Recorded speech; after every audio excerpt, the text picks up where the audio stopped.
Hi, I'm Rabbi Johanna Hershenson. Welcome to Words of Torah. This week we are exploring the portion called Parashat tisa, and this weekly reading is best known for the incident of the golden calf.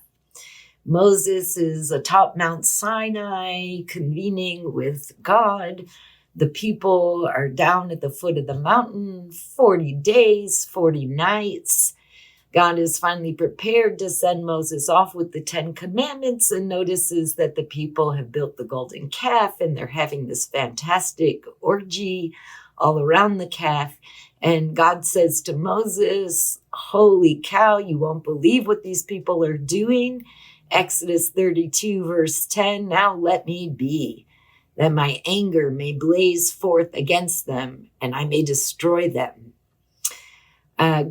God's angry, and Moses, in a very sweet and loving way, calms God down.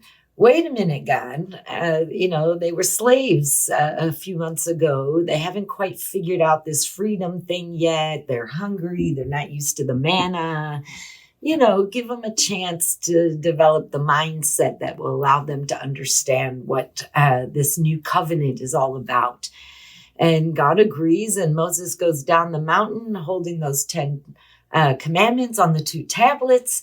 And then once Moses sees with his own eyes the Israelites all up on the golden calf, Moses loses his temper, smashes the tablets, crushes them into dust and mixes them with water and forces all of the offenders to drink this mixture as a punishment. Wow. We learn in this Torah portion that even Moses and God have anger issues, all the more so, don't we? It's a powerful portion because we've all experienced this moment.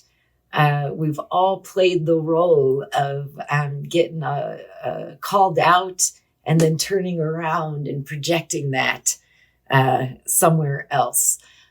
Different varying degrees, I imagine. We all haven't done it the same way. But anger is one of those emotions that really trips us up. And interestingly, the ancient rabbis associate anger in this week's Torah portion with idolatry, right? The anger is motivated by the scene of the Israelites with the golden calf.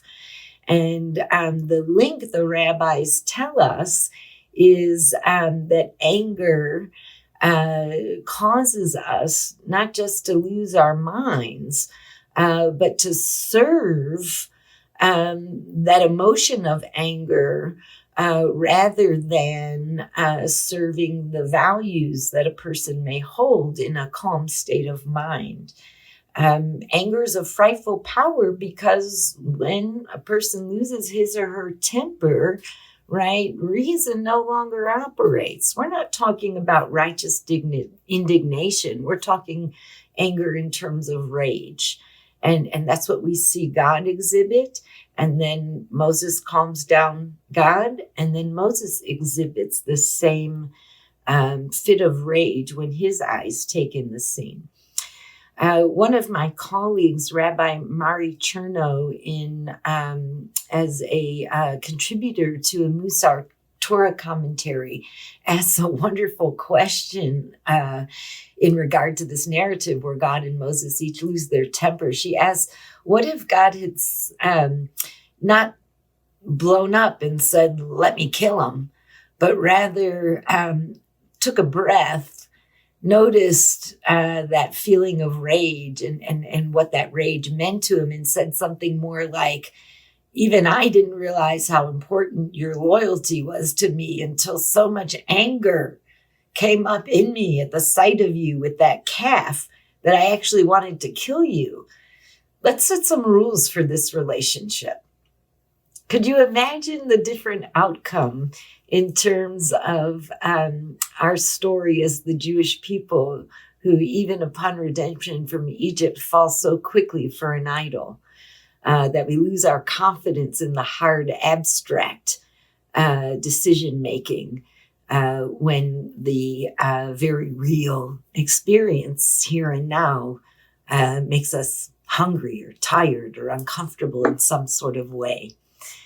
I think that we could all in this day and age, as we come out of isolation and enter back into society, recognize that we've lost some of the skills around stepping back and remembering what's important before we respond to stimuli that might make us angry. And in doing so, we serve anger rather than the values we hold dear, like generosity and kindness. With that, I wish you a very happy week of reflection in Torah and whatever else you might set your mind to.